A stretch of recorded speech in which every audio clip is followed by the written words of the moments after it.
এবার সাহাবায়ে কেরাম উত্তর দিলেন, ইয়া রাসূলুল্লাহ, ইয়া হাবিবাল্লাহ, নবী গো, গরিব হলো যারা, তারা যাদের টাকা পয়সা ধন দৌলত কোনো কিছু নাই। আমার নবীজি বললেন, না না না, তাদেরকে গরিব বলা হয় না। প্রকৃতপক্ষে গরিব হবে ওরা রে, কারা? ওই মানুষগুলো দুনিয়াতে অনেকবার হজ করেছে, অনেক দান সদকা করেছে, অনেক কিছু করেছে, তবে লোক দেখানোর জন্য, সত্যিকারের মানুষকে খুশি করার জন্য নয়। ওই ধনী মানুষগুলো কাল হাসরের ময়দানে গরিব হয়ে যাবে, কারণ সে পরের হক বন্ধু মেরে মেরে কবরে গেছে। তার আগে কবরে আমি পড়ে যাই, আগে আমি আপনাদেরকে তার জানাজানি একটা মিসাল দিব। বন্ধুরে আমার, হাদিস শরীফের মধ্যে এসেছে, আল্লাহর প্রিয় হাবিব সরকারে মদিনাকে ইনফর্ম করা হলো, ইয়া রাসূলুল্লাহ, ওই ব্যক্তিটা ইন্তেকাল করেছে, তার জানাজা আপনাকে পড়িয়ে দিতে হবে। আমার নবীজি সঙ্গে সঙ্গে জানিয়ে দিলেন, ও পাহাড়তলির মানুষ, ও চট্টগ্রাম পাহাড়তলির আমার ভাই, আমার বাবা গো, আমি আমার মা, আমি আমার বোনদেরকে হৃদয় দিয়ে ডেকে ডেকে বলছি, হৃদয়ের জানালা করে শোনো, এই জায়গাটা, ওই হাদিস শরীফটা অত্যন্ত সেনসিটিভ এবং গুরুত্বপূর্ণ। আপনারা আমার প্রাণের নবীকে প্রশ্ন করা হলো, আমার নবীজি পাল্টা প্রশ্ন করলেন, ওই লোকটার কাছে কেউ টাকা পাবে কিনা, কোন ঋণ সে কারো কাছে ঋণী আছে কিনা? এবার ডাকাবো, ইয়া রাসূলুল্লাহ, সে 1 দিরহাম মাত্র ঋণী আছে। কি তার মানে? আমাদের বাংলা টাকায় 1 টাকা। কয় টাকা? আমি আমাদের দেশেরটা দিয়ে বুঝাচ্ছি, কয় টাকা? মাত্র 1টি টাকা ঋণী আছে গো। আবার নবীজি ডাক দিয়ে বললেন, না না না না না না, তার জানাজা আমি নবী পড়াবো না। ইয়া রাসূলুল্লাহ, ইয়া হাবিবাল্লাহ, নবী গো, আপনি তার জানাজা পড়াবেন না? কয়, না না না, আমি তার জানাজা পড়াবো না। ইয়া রাসূলুল্লাহ, কেন গো তার জানাজা পড়াবেন না? আবার রাসূল জানিয়ে দিলেন, আমি নবীও যদি তার জানাজা পড়াই, তার জীবনে কোনো সুফল আসবে না, তার জীবনে কোনো নিয়ামত আসবে না। কেন গো নবী? কারণ তার আত্মাটা অন্য জনের কাছে বন্দী আছে।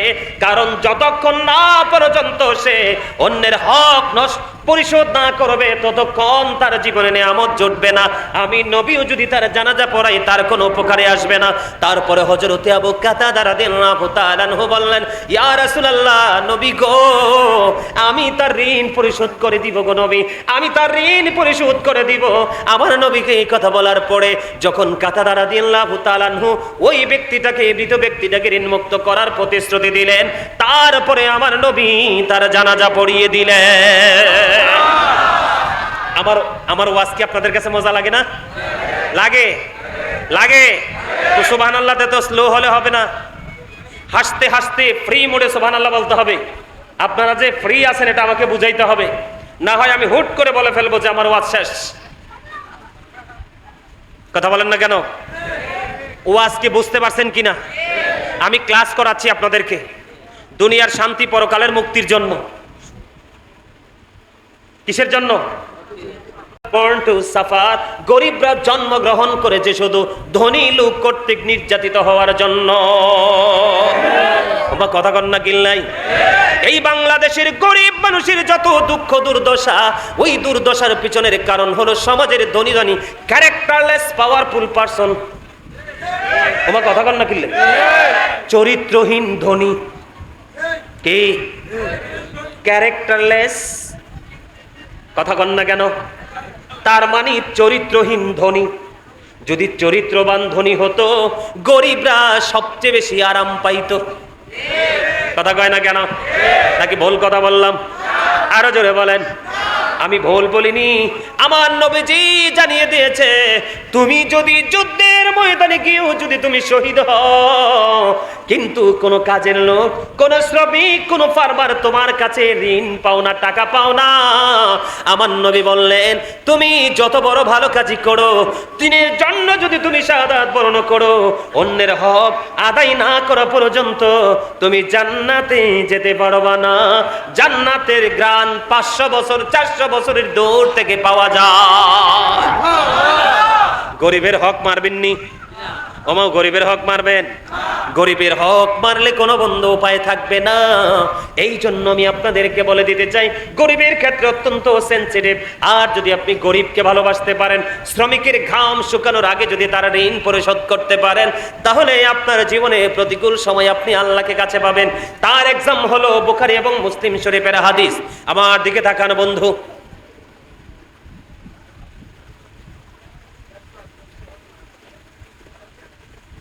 এই কালামিয়া,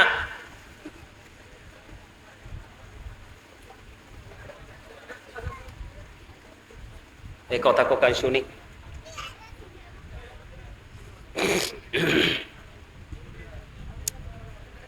অত্যন্ত গুরুত্বপূর্ণ হাদিস, আপনারা মনটা দিয়ে শুনবেন। এদিক তাকান। তিনজন লোক ভ্রমণ করতে গেলেন, বুখারী শরীফের হাদিস। ভ্রমণ করতে করতে করতে করতে বন্ধু তারা সন্ধ্যা হয়ে গেল। পাহাড়ের গুহার মধ্যে ঢুকে গেলেন। কোথায়? পাহাড়ের গুহার মধ্যে ঢুকে গেল। পাহাড়ের গুহার মধ্যে ঢুকতে দেরি, ওই পাহাড়ের চূড়া থেকে বিশাল বড় এক পাথর বন্ধু ধসে পড়েছে তাদের প্রবেশ মুখে। মানে যেই জায়গা দিয়ে গুহার মধ্যে ঢুকেছে ওই দরজা বরাবর বিশাল পাথর। এখন এত বড় পাথর বন্ধু ধসে পড়েছে, এখান থেকে কোনোভাবেই তারা বের হতে পারছে না।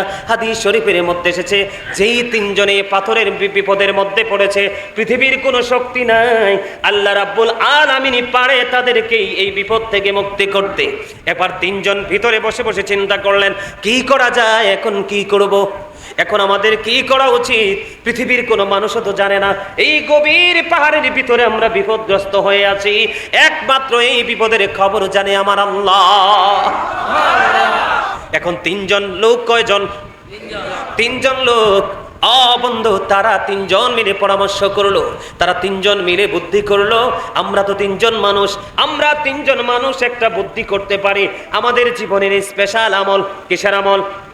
আমাদের জীবনের স্পেশাল আমলের উসিলা দিয়ে আল্লাহর কাছে দরখাস্ত করব, ওগো আল্লাহ, ওই দিনেই গুরুত্বপূর্ণ আমল আমরা করেছিলাম, ওই আমলের বিনিময়ে আজকে বিপদ থেকে বাঁচাও। জোরে কন্যা সুবহানাল্লাহ। তাদের ইমানি পাওয়ার কত দেখছেননি? ইমানি জজবা কত দেখছেননি? বন্ধু আমি আপনাদেরকে বলে দিতে চাই, আপনারা গভীর মন দিয়ে শুনবেন। এই তিনজন লোকের মধ্যে প্রথম জন, এটাও কিন্তু জুলুমের অন্তর্ভুক্ত, কারণ সন্তান কর্তৃক বাবা মা নির্যাতিত হচ্ছে বর্তমানে বেশি বেশি।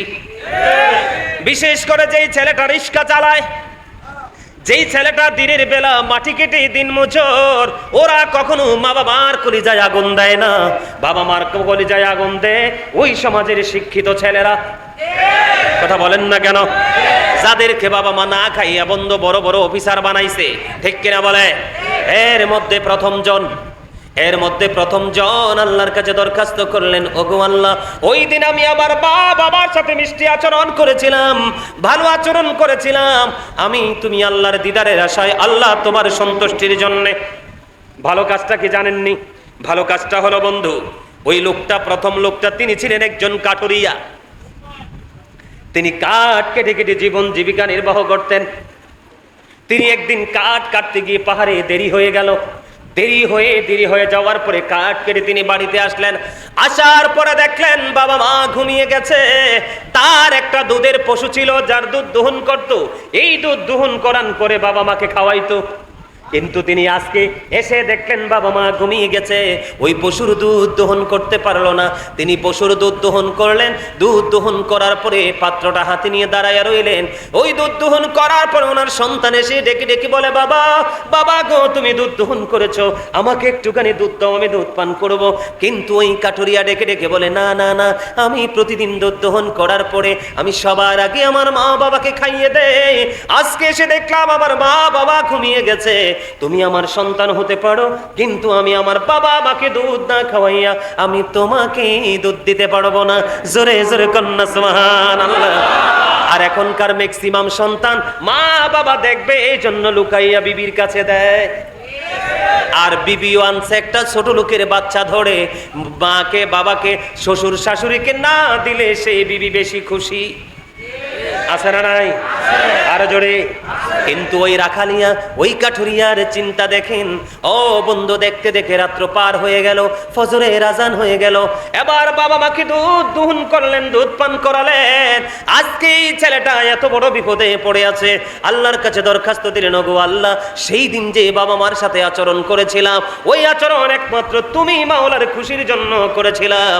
ওই দিনের আমল যদি তোমার কাছে পছন্দ হয়ে থাকে, তাহলে তুমি আজকে আমাকে এই বিপদ থেকে উদ্ধার করো। তার দরখাস্ত শেষ হইতে দেরি হাদিস শরীফের মধ্যে এসেছে। এবার নজর দিয়ে চাইয়া দেখলেন আল্লাহর কুদরতে একটুখানি পাথরটা সরে গেছে। কিন্তু হাদিস শরীফের মধ্যে এসেছে মানুষ বের হওয়ার ব্যবস্থা এখনো হয় নাই, মানে লোকগুলো যে বের হবে এই পরিবেশ এখনো তৈরি হয় নাই। এবার দ্বিতীয় জনের পালা। ও বন্ধু, আমি আপনাদেরকে আজকে বলে রাখি, পৃথিবীতে যখন যে জায়গাগুলো আল্লাহর গজব যখন আসবে, পৃথিবীতে সবার আগে বন্ধু শহরগুলো ধ্বংস হবে। কি আগে ধ্বংস হবে? শহরগুলো আগে ধ্বংস হবে। আমি আপনাদেরকে বলি, শহরের মধ্যে বাবা মাকে বাসা থেকে বের করে দেয় ম্যাক্সিমাম সন্তান। আমার কথা একমত হবেন কিনা জানি না, তবে চিরন্তন সত্য। আপনি দেখেন শহরের মধ্যে বন্ধু অন্ধকারাচ্ছন্ন পরিবেশ, অলিগলিতে ভরা। ওই শহরের মধ্যে বন্ধু সাধারণ কোন মানুষকে দূর থেকে এসে হত্যা করে চলে যায়। আছে না নাই?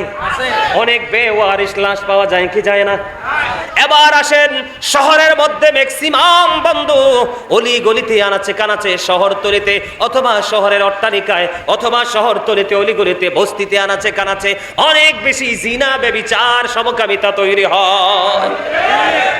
শহরের মধ্যে সবচেয়ে বেশি মানুষ, ধনী মানুষ, শক্ত থাকে, শক্তমনা থাকে, অহমিকা থাকে, অহংকার থাকে। শহরের মধ্যে সবচেয়ে বেশি পরের হাক মানুষ মারে। কথা বলেন না কেন? এমনি করে করে সবগুলো এক্সপ্লেন করতে পারবো না, আপনারা একটু আইডেন্টিফাই করবেন আমার কথাগুলো ঠিক আছে কিনা বন্ধু। আমি আপনাদেরকে বলে দিতে চাই, ও বন্ধু, দ্বিতীয় জনটা হলো ওই ব্যক্তি, উনি ওনার চাচাতো বোনকে ভালোবাসতেন। কি করতেন? চাচাতো বোনকে ভালোবাসতেন। ওই মেয়েটা অত্যন্ত যুবতী ছিল। ওই মেয়েটার সাথে সে দৈহিক মেলামেশার চেষ্টা বহুত আগে থেকে করতেছে, কোনোভাবে মেয়েটা তাকে সুযোগ দিচ্ছে না। যখন একটা সময়, তৎকালীন সময়ে দুর্ভিক্ষ শুরু হয়ে গেল, ওই মেয়েটাকে 200 দিরহাম দিলেন। কত দিরহাম? 200 দিরহাম দিলেন। ওই দ্বিতীয় ব্যক্তি আজকে যিনি পাহাড়ের মধ্যে বিপদে পড়ে আছে, 200 দিরহাম দিয়ে দিলেন। দেওয়ার পরে এর বিনিময়ে মেয়েটাকে সে কাছে চাইলেন ফিজিক্যাল মিলেমিশার জন্য। ঠিক মেয়েটার উরুর কাছাকাছি যখন ওই 2 নাম্বার লোকটা আজকে যিনি বিপদে, উনি যখন মেয়েটার কাছাকাছি চলে গেল, মেয়েটা একটা ডাক দিয়ে বললেন, হে যুবক, তুমি যেখানে আছো সেখানেই থামো। আওয়াজ তুলে কন্যা সুবহানাল্লাহ, আর জোরে বলেন না সুবহানাল্লাহ। আর এখনকার যুগের নষ্ট মেয়েরা, ও বন্ধু, 3টা 4টা 5টা বাচ্চার মায়েরও সংসার নষ্ট করে ফেসবুকে বেগানা পুরুষের সাথে আড্ডা দিয়ে। কথা বলেন না কেন? এটাও সবচেয়ে বেশি হয় শহরে। এটাও সবচেয়ে বেশি হয় শহরে, অলিতে গলিতে, 3 রাস্তার মোড়ে, পার্কে। কারণ শহরে কেউ কাউকে পরোয়া করে না, সবাই বলে আমি যেমন তুমিও তেমন। কথা বলেন না কেন? কিন্তু ওই মেয়েটা অত্যন্ত গুরুত্বপূর্ণ আলোচনা বন্ধু। পাহাড়তলির মানুষ গত বছর আমার প্রতি যেই ভালোবাসা দেখিয়েছে, এই জন্য আমি নিজে থেকে এই আলোচনাগুলো নিয়ে এসেছি। কারণ আমি আজকে যে আয়াত তেলাওয়াত করেছি, আলেমরা বুঝতে পেরেছে আমি একটা আয়াত তেলাওয়াত করেছি। আল্লাহ বলেছেন, ইয়া আইয়ুহাল্লাযীনা আমানু কু আনফুসাকুম ওয়া আহলিকুম নারা। আবার আল্লাহ বলেছেন, O believers, save yourself and your families from the fire. আল্লাহ ইমানদারকে ডেকে বলেছেন, তুমি জাহান্নাম থেকে বাঁচো এবং তোমার পরিবারকেও জাহান্নাম থেকে বাঁচাও। আমি আজকে আপনাদের কাছে এসেছি আপনাদেরকে বাঁচানোর জন্য। আওয়াজ তুলে বলেন আমিন, আরো জোরে বলেন আমিন। বন্ধুরে আমার, আমি আপনাদেরকে বলে দিতে চাই, এবার কি করলো দেখেন। ওই ছেলেটা যখন মেয়েটার একবারে উরুর কাছাকাছি চলে গেলেন, এটা কিন্তু সিহাসিত্তার অন্যতম হাদিস গ্রন্থ বুখারী শরীফ থেকে এসেছে হাদিস খানা। এবার মেয়েটা বললেন, এই যুবক, তুমি যেখানে আছো সেখানে থামো, আর একটু আমার দিকে এগোবে না। কেন রে, কেন তোমার কাছে আমি এগোবে না? এবার মেয়েটা ডাক দিয়ে বললেন, আমাকে যিনি বউ করে ঘরে নিয়ে যাবে, আমার সতীত্ব, আমার ইজ্জত রক্ষা করার দায়িত্ব আমার স্বামীর জন্য, এটার হক যিনি আমার স্বামী হবে একমাত্র তিনি। আরে জোরে জোরে কন্যা সুবহানাল্লাহ, আরে জোরে বলেন না সুবহানাল্লাহ। এবার ছেলেটার এবার ছেলেটার বিবেক কি উঠলো, জাগ্রত হয়ে গেল। এবার ছেলেটা কি করলেন, ওই মেয়েটাকে ছেড়ে অনেক দূরে চলে আসলেন। চলে আসার পরে মেয়েটাকে একটা ডাক দিয়ে বললেন, আমি তোমাকে 200 দিরহাম দিয়েছি, আমি যে তোমাকে 200 দিরহাম দিয়েছি, আমি তোমাকে ওই 200 দিরহামের দাবিও মাফ করে দিলাম। এই ছেলেটা এই কথা বলে এখান থেকে চলে গেল। সুবহানাল্লাহ বলেন না? এই ছেলেটা যখন যুবতী মেয়েটাকে ছেড়ে যখন চলে গেল, ওই ছেলেটা আজকে বিপদে পড়েছে। ওই যে 3 জনের মধ্যে দ্বিতীয় আল্লাহর কাছে দরখাস্ত করার প্রার্থী, এবার এই ছেলেটা আল্লাহর কাছে দরখাস্ত করে দিলেন, ওগো আল্লাহ, ওই দিন আমি সুযোগ পেয়েছি, সুযোগ পাওয়ার পরেও আমি একেবারে নির্জনে মেয়েটাকে কাছে পেয়েছিলাম, আমি চাইলে যা ইচ্ছা তাই আমি করতে পারতাম, একমাত্র তুমি মাওলার সন্তুষ্টির জন্য আমি ওই সুযোগ পাওয়ার পরেও আমি মেয়েটাকে ছেড়ে চলে এসেছি। ওই দিনের এই আমল যদি তোমার কাছে বেশি পছন্দ হয়ে থাকে গো, তাহলে আজকে আমাকে ওই ভয়ঙ্কর বিপদ থেকে বাঁচাও। এই দরখাস্ত শেষ করতে দেরি, এবার চাইয়া দেখে হাদিস শরীফের মধ্যে এসেছে পাথরটা আরো একটুখানি আল্লাহর কুদরতে অটো সরে গেছে, কিন্তু এখনো বের হওয়ার রাস্তা তৈরি হয় নাই। জোরে জোরে কন্যা সুবহানাল্লাহ। এরপরে বন্ধু, এবার হচ্ছে আপনাদের ওয়াজ, মূল ওয়াজ, কারণ এটার অপশনে 3টা। 3 নম্বরে আমি চলে এসেছি। 3 নম্বর জন যিনি, ওনার কেমন চরিত্র ছিল জানেননি? উনি এক মালিক ছিলেন, উনি মহাজন ছিলেন। ও বন্ধু, তিনি মালিক ছিলেন, ওনার আন্ডারে অনেক শ্রমিক কাজ করত। কি করত? অনেক শ্রমিক কাজ করত। অনেক শ্রমিক কাজ করতে গিয়ে একদিন একজন শ্রমিক তার বেতন না নিয়ে চলে গেল। এখান থেকে আজকে ওই পাহাড়তলির সমস্ত ব্যবসায়ী, এই পাহাড়তলির সমস্ত মানুষের জন্য এইটুকুই যথেষ্ট, আর বেশি ওয়াজের প্রয়োজন নেই। ওই তৃতীয় ব্যক্তি, তিনার চরিত্রটা কেমন ছিলেন? তিনি ছিলেন এক সময়ের বড় মহাজন। ও বন্ধু, ওনার আন্ডারে অনেক শ্রমিক কাজ করত। একটা সময় একজন শ্রমিক বেতন না নিয়ে চলে গেল। বেতনটা যখন না নিয়ে চলে গেল, তখন ওই মহাজন কি করলেন, আহারে আমি এখন কি করব, তুমি তো আমার কাছে টাকা পাও না, আমি তো তোমার কাছে ঋণী হয়ে রইলাম, তোমাকে আমি কোথায় খুঁজে পাবো, তুমি না জানি কোন অজানা গন্তব্যে হারিয়ে গেছো, আমি কি করব? মালিকের কাছে জবাব দিব। কেমন মালিক দেখেন, কেমন মালিক, কেমন মহাজন। তিনি কি করলেন, ওই যে শ্রমিকের টাকাটা, ওই টাকাটা দিয়ে তিনি পশু কিনলেন। কি কিনলেন? পশু কিনলেন। বন্ধুরে আমার, এই পশু বড় হলো, ছোট্ট পশুটা বড় হতে থাকলো। একদিন এটা মা হয়ে গেল, মা হওয়ার পরে বাচ্চা দিল, ওই বাচ্চাটা আবার মা হলো, আবার মা বাচ্চা দিল। এমনি করে করে মা বাবা দাদা দাদি নাতি পতি এরম করতে করতে করতে করতে অনেক সময় পরে ওই শ্রমিক একদিন হঠাৎ করে মালিকের কাছে চলে আসলো। মালিকের কাছে এসে ডেকে ডেকে বলছে, মালিক আপনার মনে পড়ে কি, আমি তো আপনার কাছে একটু পারিশ্রমিক পাবো, আমি আপনার কাছে একটু বেতন পাওনা আছি, আমার বেতনটা দয়া করে দিবেন কি? এবার ওই মালিক একটা মাঠের দিকে দেখিয়ে দিলেন, ওই যে মাঠের দিকে তাকাও, ওই মাঠের দিকে তাকিয়ে দেখো, মাঠে অনেক সুন্দর সুন্দর পশু, বকরি বেড়া দুম্বা এরা বিচরণ করতেছে আর মনের আনন্দে ঘাস খাচ্ছে। এই সবগুলো তোমার, এই সবগুলো তোমার, সবগুলো তুমি নিয়ে যাও। এবার ওই শ্রমিক প্রশ্ন করলো, মালিক আপনি কি আমার সাথে দুষ্টুমি করছেন? না না না, যেদিন তুমি আমার কাছে পারিশ্রমিকটা রেখে গিয়েছিলে, ঠিক সেই দিনই আমি তোমার এই পারিশ্রমিকটা ইনভেস্ট করেছি। আজকের দিন পর্যন্ত এগুলো বেড়ে বেড়ে এই পর্যন্ত এসেছে, এগুলো সবগুলো তোমার, তুমি নিয়ে যাও। আওয়াজ তুলে বলেন না সুবহানাল্লাহ, আরো জোরে বলেন না সুবহানাল্লাহ। এটা তো আপনারা ইতিপূর্বে আর শুনছেন নি, হাদিস শরীফটা আপনারা শুনছেন নি? আমারে বলেন, শুনছেন? যারা শুনছেন তাদের কাছে আরো ডাবল মজা লাগছে, আর যারা ফার্স্ট শুনেছেন তাদের কাছে অসম্ভব মজা লেগেছে। আর আমি তো যখন কিতাব নিয়ে বসি এগুলো চর্চা করতে থাকি, আমি যতই বলি ততই আমার কাছে প্রেমময় মনে হয়। জোরে জোরে কন্যা সুবহানাল্লাহ। কারণ এগুলো যখন পড়তে থাকি, জানতে থাকি, জানাতে থাকি, তখন আমি আমার চরিত্রটাকেও শোধরানোর চেষ্টা করি। সুবহানাল্লাহ বলেন না? এখন এই ব্যক্তিটা হলো তৃতীয় ব্যক্তি, আজকের বিপদগ্রস্ত।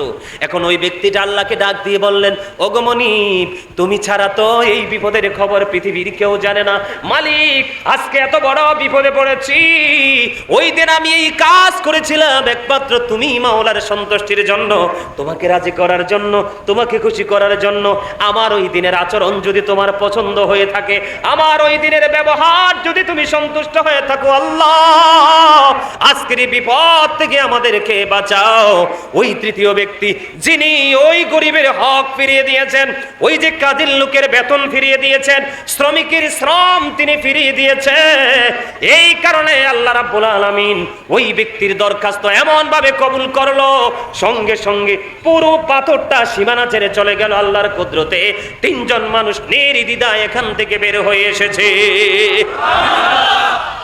কি বুঝলেন? আজকে থেকে আর গরিবের হক মারবেন? এই দোকানদাররা ওজনে কম দিবেন। আল্লাহর হাবিব বলছেন, তোমরা যদি আমার সত্যিকারের উম্মত হয়ে থাকো, তাহলে তোমরা দোষ ত্রুটি দেখাইয়া বেচবা। কি? আর যদি দোষ ত্রুটি গোপন রেখে বিক্রি করো, তাহলে এখান থেকে তোমাদের বরকত সব আল্লাহ রাব্বুল আলামিন উঠিয়ে নিয়ে যাবে। তোমরা এখান থেকে কোনো বেনিফিশিয়ারি হতে পারবে না। কি বুঝলেন? এবার হাসরের মাঠে একটুখানি যাবেননি আমার সঙ্গে? একটুখানি হাসরের মাঠের দিকে যাইতে হবে বন্ধু, গভীরভাবে খেয়াল করেন। এই যে একটু আগে বলেছিলাম যে অনেক নামাজি, অনেক বড় হাজি, অনেক বড় দানবী কাল হাসরের ময়দানে একেবারে মিসকিন হয়ে যাবে। এই মানুষটা কে, কেন হবে জানেননি? এই মানুষটা হলো এই দুনিয়ার বুকে নামাজ পড়েছে, দান সদকাও করেছে, হজও করেছে, কিন্তু শ্রমিকের হক মেরে। আমাদের বাংলাদেশের ইন্টারন্যাশনাল যে টিভিগুলো সংবাদে কি দেখেন নাই? যে ক্ষমতা পাইছে সেই গরিবের রক্ত চুইসা নিছে। আছে না নাই? এখনো আছে না নাই? আরো জোরে বলেন। বিশেষ করে আমি আপনাদেরকে বলে দেই, আদম ব্যবসা যারা করে, বিদেশে যারা লোক পাঠায়, তারা বন্ধু এই মানুষগুলো যারা শ্রমিকরা কাজ করতে যায়, তাদের হাসর কোথায় হবে আমি জানি না। এই বাংলাদেশে বন্ধু অনেক লোক আছে, আলেম ওলামা মুআল্লিম যারা হাজি মানুষকে হজ করাইতে নে, তারা পর্যন্ত মানুষকে নিয়ে কষ্ট দেয়। আমি আপনাদেরকে বলি বন্ধুরে আমার, বিশেষ করে বিদেশে যারা লোক পাঠায়, ম্যাক্সিমাম আদম ব্যবসায়িকরা কি করে জানেননি? একটা কোম্পানির কাছে লোকটাকে বিক্রি করে দেয়। কি করে দেয়? কোম্পানির সাথে একটা এগ্রিমেন্ট হয়। কি হয়? যে আমি লোক এনে দিব, তুমি বেতন ধরবা তার 50,000, কত হাজার বেতন কিন্তু আমাকে দিতে হবে। বেতন 50,000 দিবে যিনি আদম ব্যবসায়িক, তার কাছে রেখে দেবে 30,000, আর যিনি কাজ করতেছে তাকে দিবে 20,000। সত্যিকার অর্থে হকের মালিককে বলেন না, যিনি কাজ করছে সে না? আরো জোরে বলেন। আমাদের দেশের সমস্যার শেষ নাই। বিশেষ করে রমজান মাস আসলে অনেক হাফেজ সাহেবদেরকে নিয়ে মসজিদ কমিটি ব্যবসা করে। আমার কথা কয় না কিল্লাই? আরো জোরে, আরো জোরে। আজকে কয়েক বছর যাবত এই যে হাফেজ সাহেব তারাবি পড়ায়, কষ্ট কিনা? ওমা কথা কন না কিল্লায়? বাবারে বাবা, কোরআন তেলাওয়াত যখন শুরু করে তার সিনাটা শুকাই আসে। কথা কন না কেন? কিন্তু 2-3 মিলে ওই হাফেজ সাহেবকে নিয়োগ দেয়। ও বন্ধু, মসজিদ কমিটি সবাই মিলে দিয়েছে 1 লক্ষ টাকা। হাফেজ সাহেব পাইছে মাত্র 40,000, বাকি 60,000 মেরে দিয়েছে অনেক মসজিদ কমিটি। কথা বলেন না কেন? আছে না নাই? এমনি করে করে প্রত্যেকটা সেক্টর আপনারা খুঁজে খুঁজে দেখবেন, নিম্ন শ্রেণীর মানুষগুলো যেই যেই সেক্টরের পাওয়ারফুল পারসন আছে তাদের দ্বারা নির্যাতিত, নিষ্পেষিত। আরো জোরে বলেন। এগুলো করা যাবে না, পরের হক মারা যাবে না। তার নাম দিয়ে সুযোগ আপনি নিতে পারবেন না। সুযোগ নিতে হলে তাকে বুঝিয়ে তারকে মত করে নিতে হবে। ঠিক কিনা বলেন? সবচেয়ে বড় কথা হলো বন্ধু, আপনি যে হক মারছেন, গরিবের হক মারছেন, এখন হাসরের ময়দানে আপনাকে তো তার হক পরিশোধ করতে হবে। ওখানে সোনা গয়না, বাড়ি গাড়ি, দ্বন্দ্ব হলত কোনোটাই কাজে লাগবে না। আপনি তার ঋণ পরিশোধ করতে হলে আপনার জীবনে যেই পরিমাণ নেক দিলে ঋণ পরিশোধ হবে, ওই পরিমাণ ঋণ নেক আপনাকে দিতে হবে। এখন আপনি মনে করবেন আমল নামা খুঁজে দেখা গেল আপনার আমল নামার মধ্যে ঋণ পরিশোধ করার মতো কোনো নেক নাই, আমল নাই। এখন আপনি কি করবেন? আল্লাহর হাবিব বলে দিয়েছে রে, এখন তোমার করণীয় হলো ওই তাকে যেহেতু নেক দিয়ে তুমি ঋণ পরিশোধ করতে পারছো না, তুমি তার কাছ থেকে সেই পরিমাণ পাপ নিয়ে আসো। তার মানে তুমি দুনিয়ায় ছিলে বড় হাজী সাহেব, তুমি দুনিয়ায় ছিলে বড়। এখন বর্তমানে আপনাদের শহরে হয় কিনা জানি না, শহরে যদি বড় বড় বাড়ি করে, কি করে, বিশাল বিশাল অবকাঠামো হয় কি হয় না? আপনি দেখবেন নেতা কিন্তু এসি রুমে বসে রয়েছে। কোথায়? আমার কথা কয় না? নেতা কোথায় বসা? এসি রুমে বসা। চেহারা মনে হয় যে টিউবলাইট, কিন্তু ভিতরে একেবারে শয়তানি। কথা কন না কেন? নেতা এসি রুমে বসে আছে, একটা মানুষ 20 বছর সাধনা করে শহরের মধ্যে 1 ঘন্টা জায়গা কিনছে। কথা কন না কেন? আত্মীয় স্বজন পাড়া পড়োশি শোভাকাঙ্ক্ষী থেকে টাকাগুলো নিয়ে 1 তলা ভবন বানাবে। এখন টিম ভাগ করে দিবে যে তুই যাইয়া বল আমি বালু দিব। ওমা কথা কয় না? আমার মনে হয় আপনাদের চট্টগ্রাম শহরে নাই এগুলো। ওমা আছে তো, থাকলে জি এত ছোট করি কোন কিল্লাই, আরে ব্যাকে বড় করি কো, ঠিকটা বেঠো। আরেকটারে পাঠাই দিবে যাইয়া কো তুই পাথর দিবি। কথা কন না কেন? এমনি কয় কি কয় না? আর একটাকে লাগাইয়া দেয় যাইয়া বলো আমি সিলেকশন বালুটা দিব। যখন সাপ দেওয়ার সেন্টারিং এর সময় হয় তুমি যাইয়া বলো সেন্টারিং এর কাঠগুলো আমি দিব। আছে না নাই? ও বন্ধু আপনাকে দিবি বন্ধু 500 ধরেন, কত 500 ফুট বালি, কত ফুট? কিন্তু আপনার বাউচার হবে 700 ফিটের, 200 ফিটের টাকা কিন্তু ওই কাজের লোকের মাধ্যমে এসি রুমে চলে গেছে। আছে না নাই? এমনি করে করে যত ধরনের অন্যায় অত্যাচার পরের হক জুলুম নির্যাতন করেন আপনারা স্পষ্ট করে শুনে রাখেন। আল্লাহর হাবিব জানিয়ে দিয়েছেন লা তুকবালু সালাতুন বিগাইরি তুহুর ওয়ালা সাদাকাতুম মিন গুলুল। আবার রাসূল বলে দিয়েছেন পবিত্রতা ছাড়া ইবাদত কবুল হয় না, হালাল টাকা না হইলে দান সদকা কোনো কিছু কবুল হয় না। জোরে জোরে কন্না নাউজুবিল্লাহ। আপনারা যারা জুলুম করেছেন নির্যাতন করেছেন আমি কার জন্য করেছেন? সন্তানের জন্যই তো। আপনাদের ওয়াজ মনে আসেনি? ওই যে বলেছিলাম প্রথমে সূরা আল ইমরানের 185 নম্বর আয়াতের শেষ অংশে ওমাল হায়াতুদ দুনিয়া ইল্লা মাতাউল গুরুর, এই দুনিয়ার জিন্দেগি একটা ধোঁকা বলছিলাম, মনে আছে?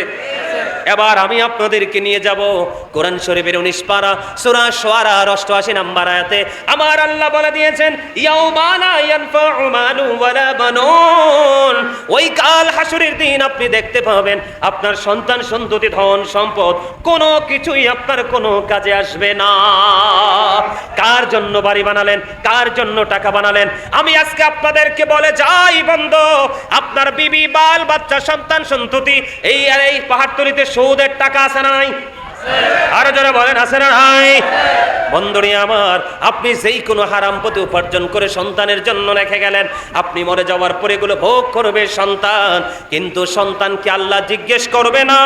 এই দুনিয়ায় সন্তান ভোগ করবে কিন্তু যন্ত্রণা আপনাকে ওই কবরে ভোগ করতে হবে। জোরে জোরে কন্না নাউজুবিল্লাহ। এই জন্য আপনারা আমার প্রাণের রাসূল বলে দিয়েছেন কেমন অবস্থা হবে আমার দিকে তাকান। আপনি ঋণ পরিশোধ করতে পারছেন না, নেক আমল দিতে দিতে সব আপনার শেষ হয়ে গেল, এখনো পর্যন্ত আপনার পাওনাদার বাকি আছে। আপনাকে কি করতে হবে? তার থেকে গুণ আনতে হবে।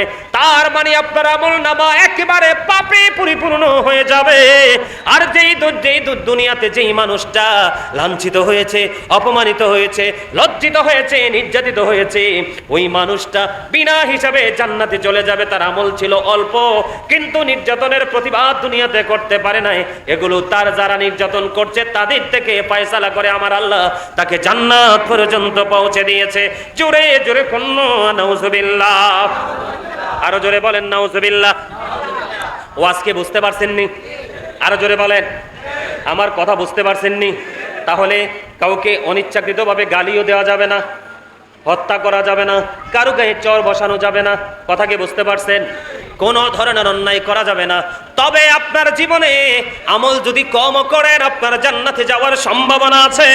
তবে পরের হক, পরের প্রতি যদি আপনি ঋণী থাকেন কোনোভাবে আপনি নাজাতে পাওয়ার সুযোগ নাই। জোরে কন্না নাউজুবিল্লাহ।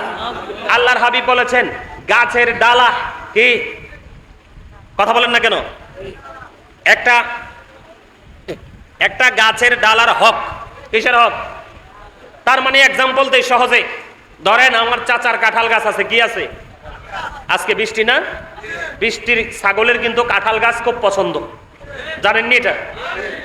কাঁঠাল পাতা কিন্তু ছাগল খুব মজা করে খায়। আমরা যেরকম পোলাও খাই না মজা করে গোস্ত দিয়ে, এই ছাগল কিন্তু কাঁঠাল গাছ, কাঁঠালের পাতা খেতে পছন্দ করে, খুব পছন্দ। চাচার ধরেন কাঁঠাল বাগান আছে, এই যে বৃষ্টি নামছে আমি আমার বকরিগুলো নিয়ে কোথায় যাব? ছাগল কিন্তু বৃষ্টি সহ্য করতে পারে না, জানেননি এটা? পানি লাগলেই পাগল হয়ে যায়, একদম লেজ উঠিয়ে দেয়, দৌড়, যেখানে আশ্রয় পাবে সেখানেই চলে যাবে। এক্সাম্পল দিচ্ছি বোঝার জন্য। চাচার কি বাগান? কাঁঠাল বাগান।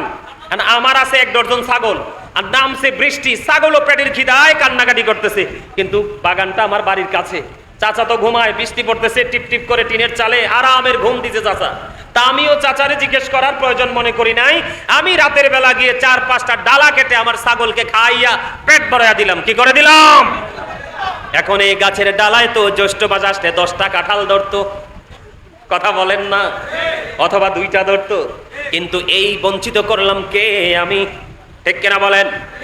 এই ডালা যখন বছর যেত, বড় হতো, মোটা হতো, একটা সময় কাঠ হতো, কথা বলেন না কেন? হতো কি হতো না? ধীরে ধীরে ধীরে ধীরে ধীরে ধীরে ধীরে ধীরে বন্ধ বড় হয়ে যেত। এটা সুযোগ থেকে বঞ্চিত করলাম আমি, আমার চাচাকে না বলে সব কিছু নিয়ে নিলাম। এই জন্য আমার চাচার কাছে আমি ঋণী। এই কাঁঠালের ডালার জন্য পর্যন্ত আমাকে জাহান্নামের আগুনে ভুগতে হবে। জোরে জোরে বলেন না নাউজুবিল্লাহ। তাহলে কি বোঝা গেল? পরের হক মারা যাবে না। কথা বুঝতে পারছেন? আর আলোচনা করব না, আমার সময় শেষ। এই আপনারা যদি দাঁড়াইতে পারেন সাইডে দাঁড়ান, আমি এখনই ক্যাম্প করতেছি। ইয়া নবী